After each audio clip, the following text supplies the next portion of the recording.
Okay, let's go.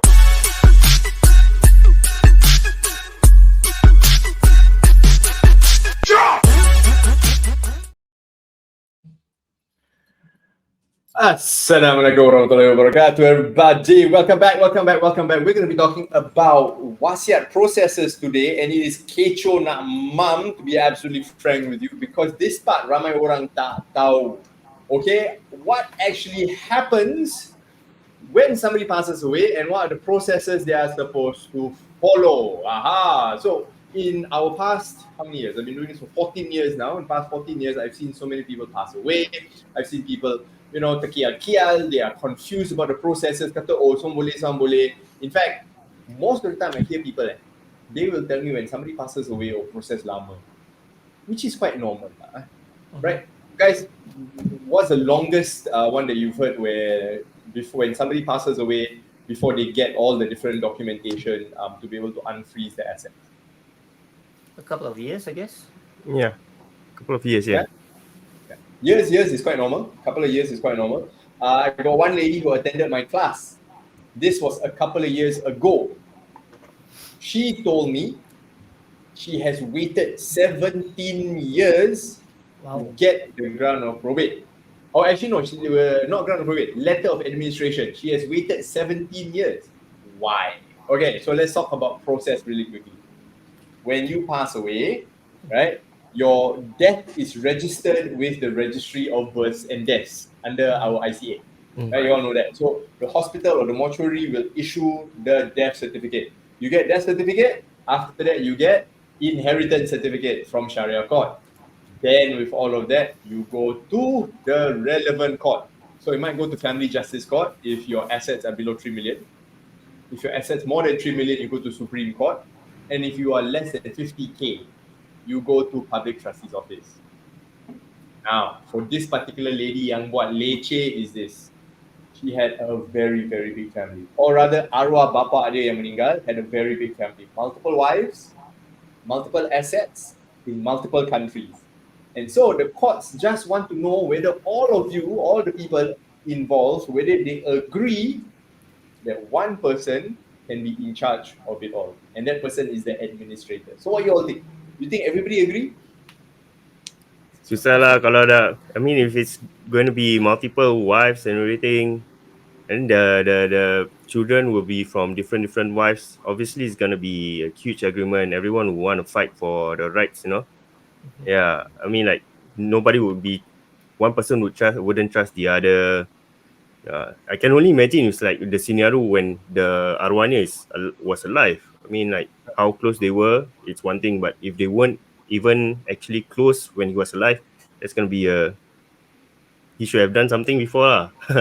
But I think also the a lot of Muslims who wouldn't want to do the wasiat also at one point of time when they are still alive is because they worry about the cost, they're not sure about the process, they don't know where to get it from. Yeah, correct. One of the common things you always hear is people charging thousands of dollars for a wasiat. Correct. For those of you watching, just to let you all know, kita buat wasiat less than $1,000 per person.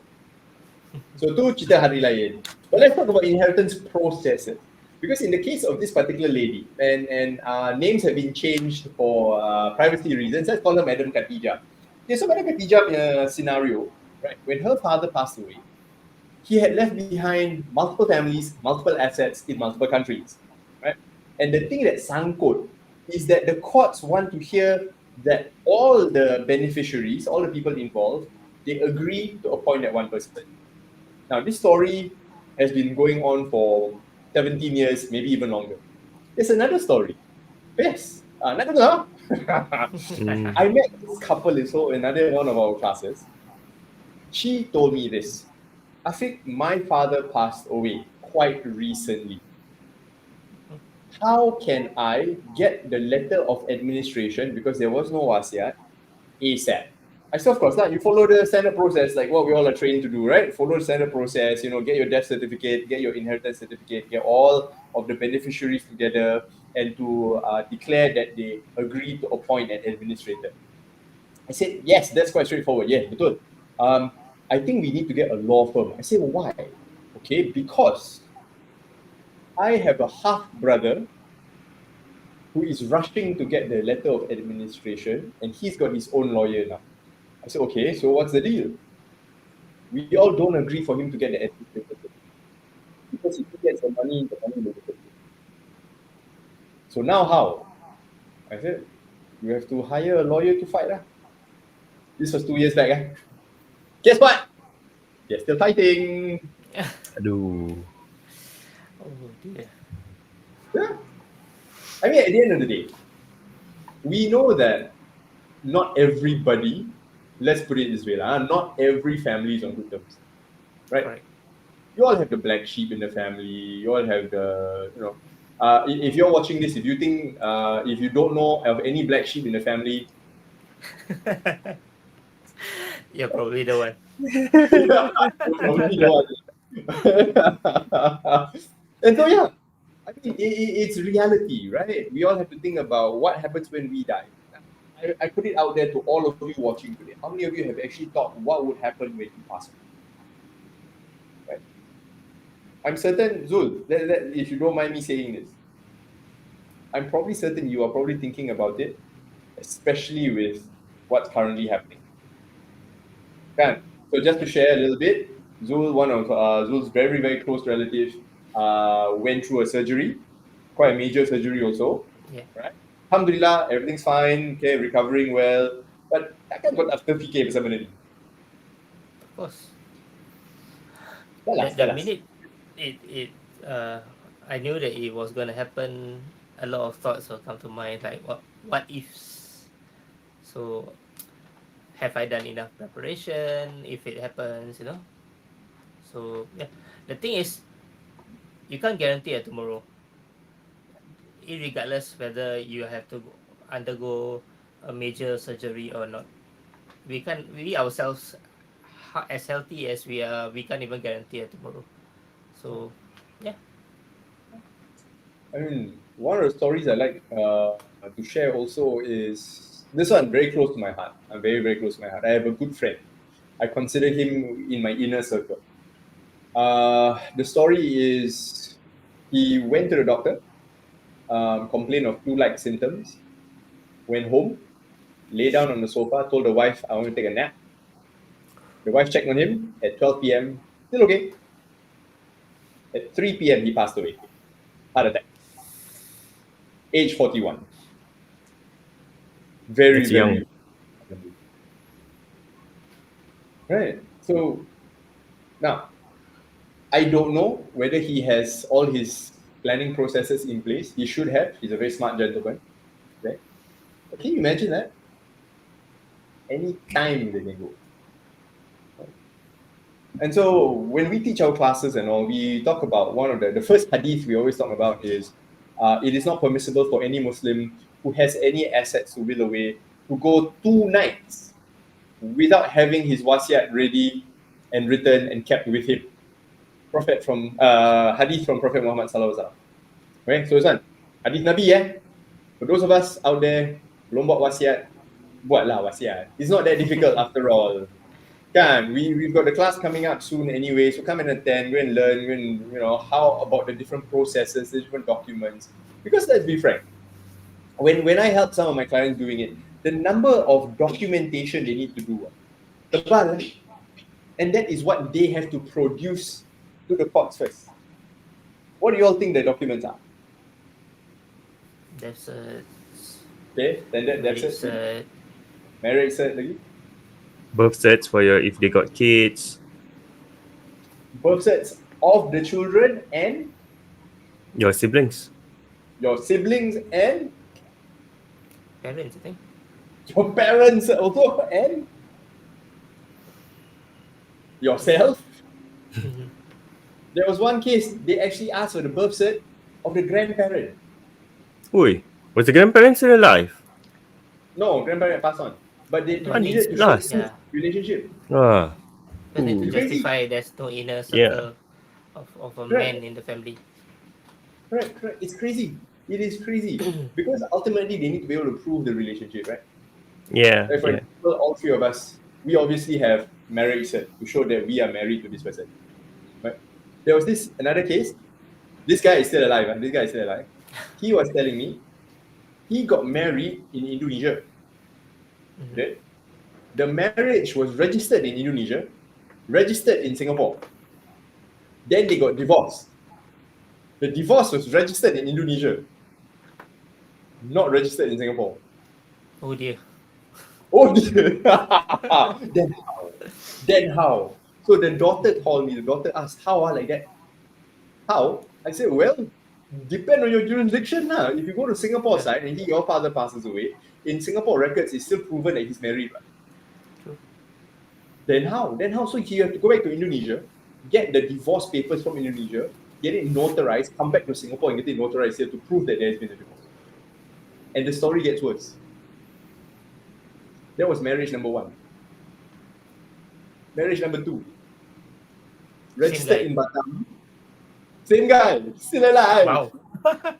Indonesia first one, Second one. Indonesia, married, registered Indonesia, Singapore. Divorced Indonesia, never divorced in Singapore. He married somebody in Batam. Registered in Batam, never registered in Singapore. That one no kids. Then how? Mm. I have a similar situation as this, whereby this person I know, he registered his marriage overseas in Malaysia. He's a Singaporean, married a Malaysian, registered in Malaysia, but didn't register his marriage in Singapore. So in the eye of law in Singapore, he's basically single. So in the event if anything happens in Singapore, his wife doesn't get anything because they're not married. Yeah. So now we see how important all these documentation are, right? You know, and when we do WhatsApp for our clients, we write down schedule of assets, what they own and where it is. Do we actually ask how many wives you have? Where are they? Is it registered here? Registered? We don't ask, right? I think we should start asking. Right. Because some people they might not want their present wife to know that they have other wives in other country. I actually have met one person like that. I refuse to help him. I met one person like that. He said, "Can you do for me the wasiat, all of this, but you don't tell my wife?" I'm like, why not? I don't want the other family to know. I'm like, what? I said, I cannot, because if you do that, right? If I create for you all the document, I create all the wasiat for you, and then legally speaking, it's okay. By the way, so for those of you watching, what this gentleman is trying to do, creating a wasiat without the knowledge of all of his, multiple wives and family members and all that, is legal. It is legal for him to be able to create a wasiat without anybody knowing. Whoever he appoints as executor, if he doesn't inform them, David won't know that there is a wasiat. And if they step down, he's got no executor, and then the wasiat invalid. Okay? Yep. He wanted me to be the executor. I was like, first off, Leceh punya kerja. leceh punya kerja satu. Number 2, kau nak, you give me 20% of your own. I said, no way, man. That kind of amanah, that kind of responsibility, that, can you imagine if he's still alive? He went off to do it with some lawyer somewhere. Imagine if he had passed away, and then the executor has to go and knock on the different doors and tell people, hey, your husband left behind this. And then you knock on another door and you have the same conversation with somebody else. Hey, your husband is this. And then the two families meet. And then you're in the middle of it. So after that, and for those of you watching out there, please choose your executor properly and tell them. There's another case that we have. This gentleman, after our class, after he attended our class, he spoke to me. He said, Afiq, my aunt, arwah makcik aku, my late aunt, appointed him as the executor. His late aunt appointed him as the executor, and he said, I don't think I can do this. What would happen if I step down? I said, if you step down as executor, your aunt would have considered passed away without a wasiat, without a will, then have to go through the longer letter of administration process. I was expecting him to say, oh, okay, I understand. And he did. He said, oh, okay, I understand. I was expecting him to say, I will continue. No, he said, okay, I step down. Wow. This was just after COVID, I think 3 years ago. Nah. Last I heard, because we do keep in touch here. Last I heard, they still haven't gotten the letter of administration. It's been 3 years. Because of what? Multiple families? Or No. The aunt was single. So the aunt was single. Oh. So he is the nephew. So the aunt was single. She had some assets. I don't know how much. But what really took very long is because the aunt has siblings. So if any of you know about Faraid, if you're single, your Faraid circle are your siblings, your parents. And if they are not around, your uncles, your aunts, your nieces and your nephews. It can get quite big. And so this lady, of course, because she was single, she worked for a very long time. So she had built up some assets. And so the process for this is when you have less than $50,000 in assets, public trustee's office will take over and then issue your letter of administration very, very quickly. Within a couple of months, they can handle it because it's a very small asset. But here's the thing. All three of us here know of something called dependent protection scheme. Yep. How much is the sum assured? 70,000. Which a You're lot of people working are not CPF? aware. Right? Working pay CPF. Instantly you pass away, you get $70,000. 70,000, correct. So it's I think actually the hard to main get issue to public trustee office. is, sorry, I think the main issue is most of us are cash poor but asset rich. So they are not Yep. aware that just because they don't have the number in the bank account, they assume they don't have asset. Yeah. Oh, bank account kosong, tak ada duit lah. Aku senang-senang je rumah je. Talking about rumah and all that, I got one lady, I did for her the wasiat. Such a sweet lady. She said, oh, saya tak banyak asset. I don't have that much. She said, oh, okay. Bank account pun 40,000 je. I said, oh, okay. And because she was already 70 odd, so DPS expired. So I said, oh, okay. Then, she attended my class and I explained everything and said, oh, okay lah, tak lah. Bila saya meninggal, takkanlah 50,000, tak banyak. I said, oh, okay, you say so much. So I help her do the schedule of assets. I tengok rumah dia kat Yishun. It's always in Yishun. Tengok Yishun. I said, hey, rumah ni, this house you declare $41,000. Are you missing a zero? I said, tak lah. Correct lah. This house I bought in 1987, 41,000. 280 sir.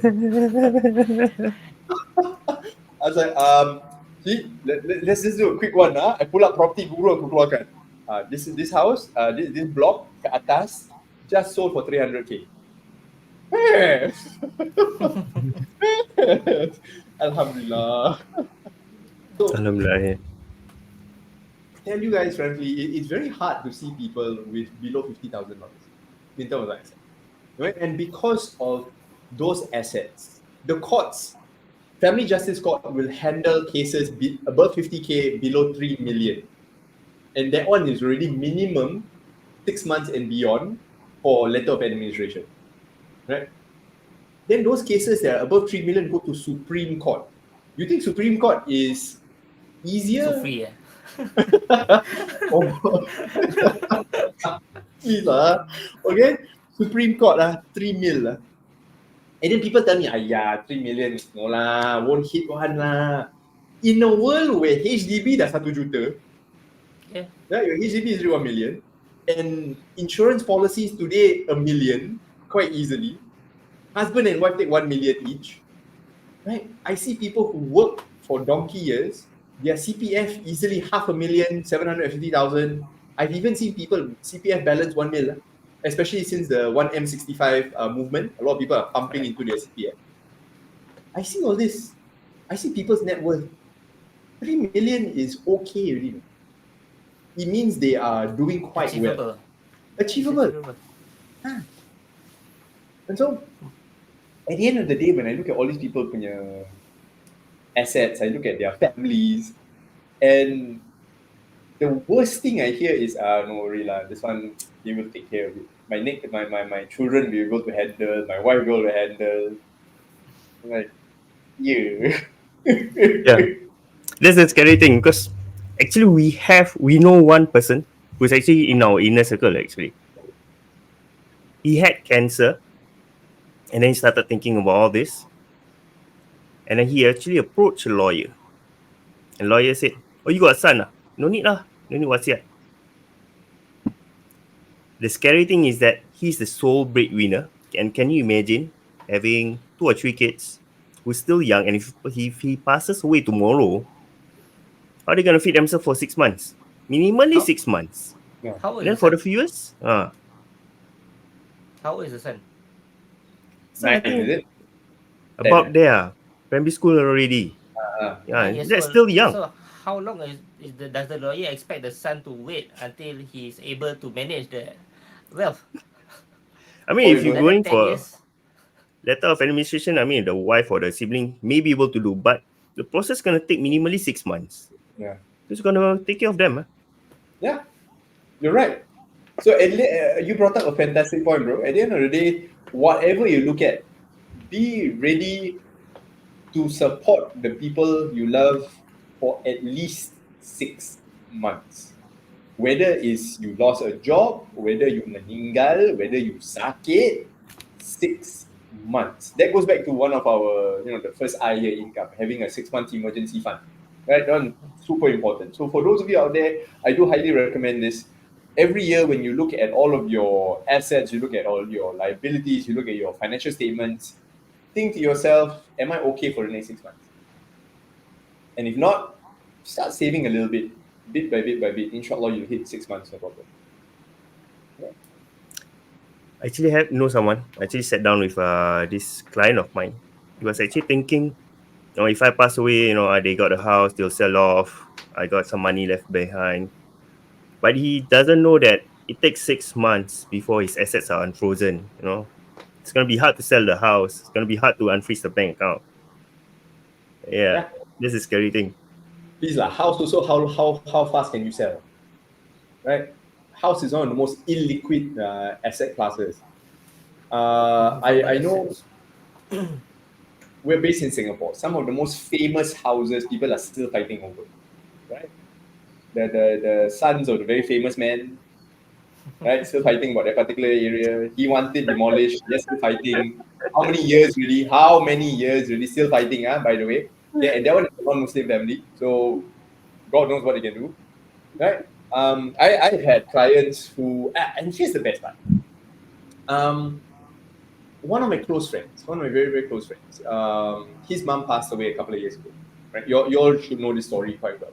His mother passed away a couple of years ago, and she passed away without a wasiat. So everybody thought that she passed away without a wasiat. And so my close friend, same industry as we are, he decided to DIY everything. He goes to, he collects all the documents, goes to the courts. Courts told him minimum 6 months. He says, okay, fine, he understands. And he continues doing it. And as they're cleaning up the mom's house, the older brother finds that the mother had left behind a wasiat, naming the older brother and my friend as the executors. And so the older brother said, okay, you know what to do. I will step down as executor. You take over, he told my friend. And so my friend took the wasiat, went back to the courts with all the documentation, and he got the grant of probate in 2 months. And because he got the grant of probate in 2 months, him being the executor, he could make the decision to not sell the house.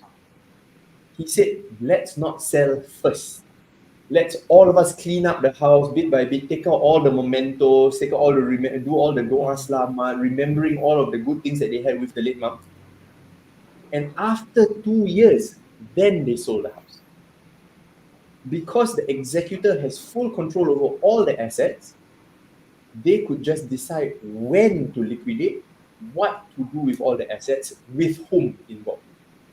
And that's the power of having a simple piece of paper that states who is in charge, your executor. Important? Yep. Very important. So for those of us watching right now, and you're wondering whether you need to do a wasiat, and whether it's a complicated one is not. Literally, we've done hundreds of wasiats for our clients. Is literally 2 pages, front and back, right? With all the different supporting documents together, we deliver to you. And so if you want to learn more about wasiat and faraid, especially in Singapore, we do have a class coming up on the 5th of May at 9:30 a.m. to 1:30 p.m. That's a Sunday. Okay. It is only priced at $97. You get my ebook that is over 100 pages long. You get access to the online video course itself, as well as the live session with me and my guys coming on the 5th of May. And don't worry if you miss this one, even if you register and you can't attend, you can always attend the next one in July. So folks, do look out for where to register. This is Afiq, Chief Finance Ninja at Modern Muslim Finance. I have my 2 favorite finance ninjas here, Asri and Zul. What are your last words before we end today's episode, and we'll see them at the next one? Ashik, anything to say? Anything to add? Now I'm looking forward to everyone in our next episode next week. Actually, I hope everyone are a bit more mindful about after hearing all the scary stories today. Yeah. So over to you, Zul. Yeah, I think it's been a very important topic which many of us don't really discuss. But I think it's very beneficial. And I really hope that everyone learns something from the past couple of episodes that we've been sharing, especially about wasiat. So do tune in and look out for our upcoming classes so that you have a little bit, at least have a basic understanding of what's wasiat and faraid all about, and take the next course of action for your family. Of course, inshallah. So guys, I'll see you all at the next episode, where the previous episode we talked about misconceptions. This episode we talked about processes. How about this? Next week, we talk about the people involved, we talk about what's involved, and we talk about what you all can do to DIY your own wasiat. And no need to talk to lawyer anymore. Huh? How's that? Ken? Alright guys. My name is Afiq from Modern Muslim Finance. These are my 2 finance ninjas, Asri and Zul. We shall see you at the next one. Assalamualaikum warahmatullahi wabarakatuh. Assalamualaikum. Ciao. There's the music. There's music.